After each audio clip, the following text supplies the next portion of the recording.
We get word from Zimbabwe since dollarisation, a lot of pain taken in some respects, but one gets the word that the economy is recovering, and a good indicator of economic recovery is the consumer activity, retail. So what's the context here, and where is the Zimbabwe retail sector before we look at some of the particular companies? Sure.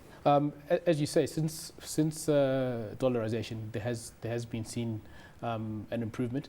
In the years of hyperinflation and sort of towards 2008, when Zimbabwe underwent price controls, the industry was, as you say, virtually annihilated just in terms of their capital base. But following dollarisation, a number of them have managed to recapitalize. OK was one of the first movers in that regard. They raised $20 million in early 2011, I think. So from that base, we've seen goods in the store. With the hyperinflation having gone away, companies are able to plan. They were able to import stock, whereas previously, if you walked into a shop in Harare, it was virtually empty. So we've seen a general improvement in that. What about the actual transition? When dollarisation happened, there was obviously a big black market operating. There were dollars and rands, US dollars and rands circulating a great deal. What actually, how was that transition managed by retailers? Look, I think because, as you say, there was already a large black market operating in foreign currency. So in terms of the transition, a lot of trade was no longer happening in Zim dollars, effectively. So that transition wasn't very difficult. I think the most difficult part of that has been the fact that obviously the banks had to switch over initially. So people who had Zim dollar credit bank cards now had to get US dollar bank cards, and of course the issue of change. I think coinage has been a major issue in Zim, because obviously most of the trade has been done with US dollar notes, so things like change have been an issue and still are, actually. Of course, for a retail sector to be effective, you have to have supply and demand. You've got to manage that very carefully. You mustn't have too much supply of products, and you've got to have demand from consumers who can pay for them. So the big retailers are getting that right. I think to a large degree. In terms of the manufacturing base, a lot of what they sell at the moment is actually coming from here. I think OK recently announced that between 60 and 65% of what's on their shelves actually emanates from South Africa. So whilst we've seen on the retail side there's been progress, I think retail manufacturing is still struggling. The CZI estimates, capacity utilization in the manufacturing sector has gone up to about 57% from about 10% in 2008.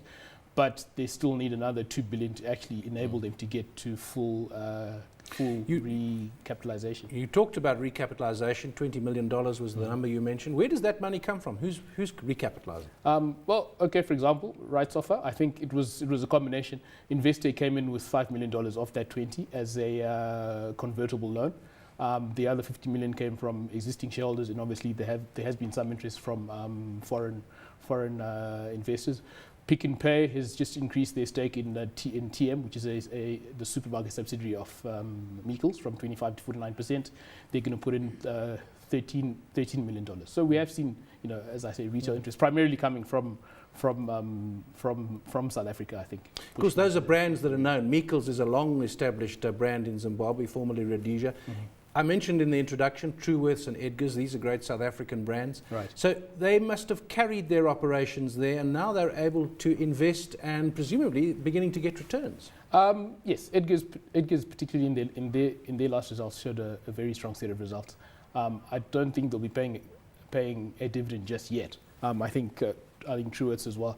They've primarily managed to grow because, again, in 2008, when hyperinflation was at its peak, to actually have credit retail didn't make any sense.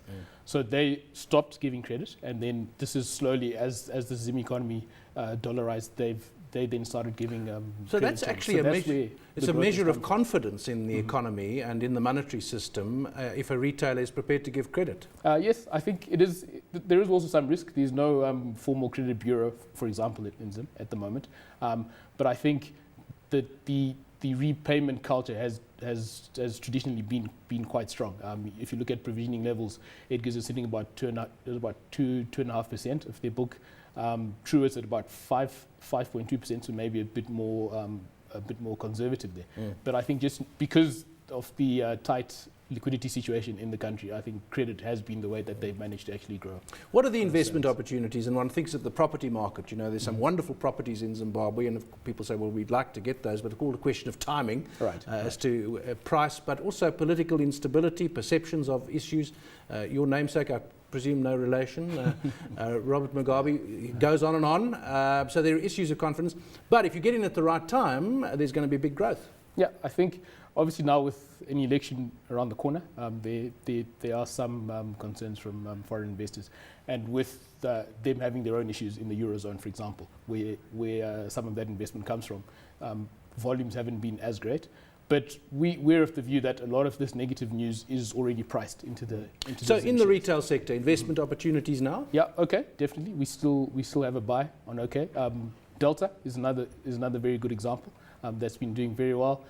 Dairy Board Zimbabwe, also another good firm. So no, we do think that there are still investment opportunities. As I say, we think that most of the negative news is out there. It has been priced. So if one wants to get into the market now, would be a very good time. Interesting point. It's been talked about for a long time. Thanks, Brian. That was Brian Mugabe, Head of Research at Imara SP Reid.